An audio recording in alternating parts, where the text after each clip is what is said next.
Então, esse é um vídeo sobre culturas e como é o primeiro vídeo que eu tô postando aqui no canal, deu um super problemão sobre como íamos gravar, tentei fazer uma outra ideia e não deu certo. E aí ficou assim, e se deu certo, eu devo ter postado e vocês estão assistindo agora. Enfim, cultura é uma matéria de sociologia e ela tem várias subdivisões, existem vários tipos. E a primeira delas, a primeira que existiu no mundo, é a cultura popular. É a que vem do povo de determinado local, estado, cidade ou país.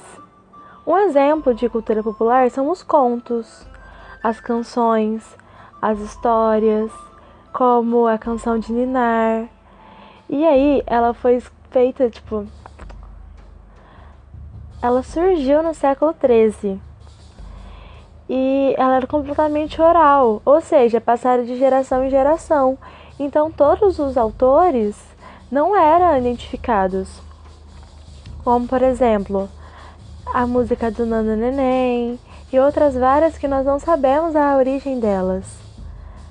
E a linguagem também poderia ser coloquial. O que significa isso? Que não precisava ser escrito na forma culta. Como realmente era passado de pessoa para pessoa, de pai para filho, eles não tinham essa preocupação em estar falando completamente certinho. Então era de acordo com o costume daquela religião. Por exemplo, se fosse em Minas Gerais, era um porcá de quê no meio.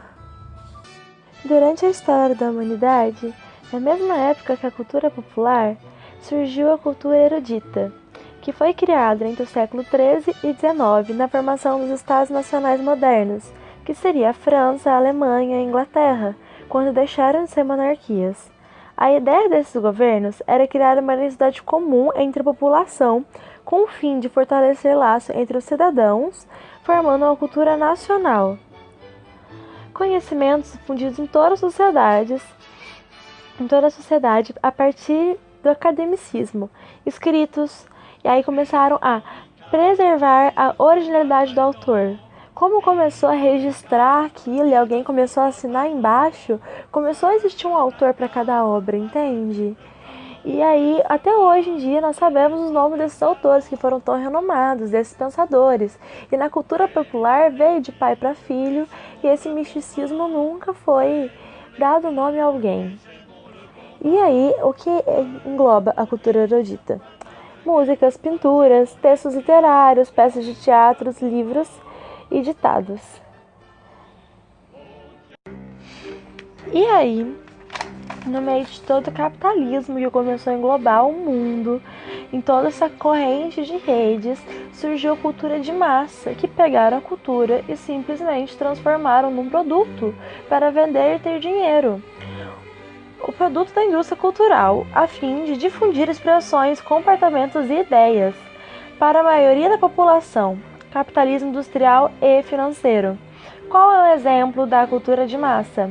O tanto que falam de cervejas e músicas sertanejas e como artistas sertanejos são patrocinados por marcas de cervejas, que uma coisa começa a remeter à outra.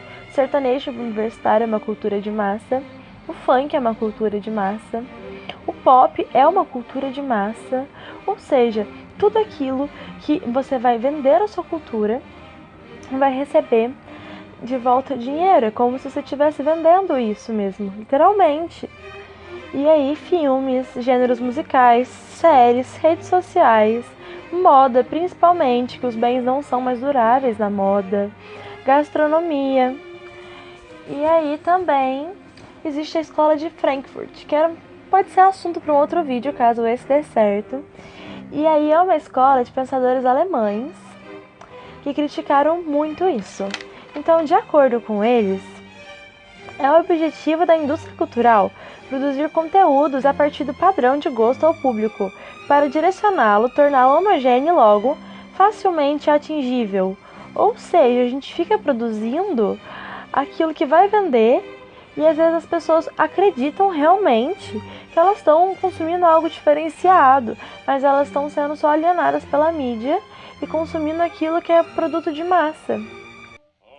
Existe também a cultura de patrimônio, que é uma herança paterna, conjunto de identidade, cultura ou passado de um grupo.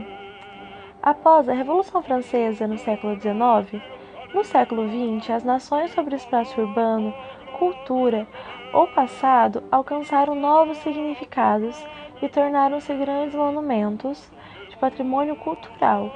Um exemplo disso é aquela imagem que tem uma mulher levantando a bandeira da França durante a Revolução Francesa e é a mesma mulher que é aquela estátua dos Estados Unidos. Ela é um símbolo de liberdade. Então as coisas foram se ressignificando e aí existiam muitos monumentos para poder mostrar realmente essa liberdade.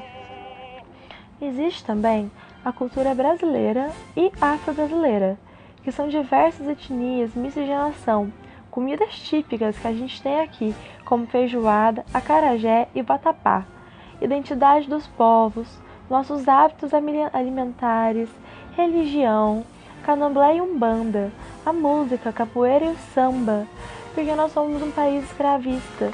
E aí houve uma grande miscigenação no nosso povo, e existe uma grande miscigenação na nossa religião e na nossa cultura. Existem diversos tipos de comidas, e também fomos um país que trouxemos imigrantes. A nossa colonização nos fez um país rico culturalmente. Também existe um multiculturalismo, o que é o presente no Brasil, que é isso que eu acabei de falar, dos migrantes e tal. São diversas culturas, povos e nações que formam nossa pátria, que formam a gente e são muito importantes para a história brasileira.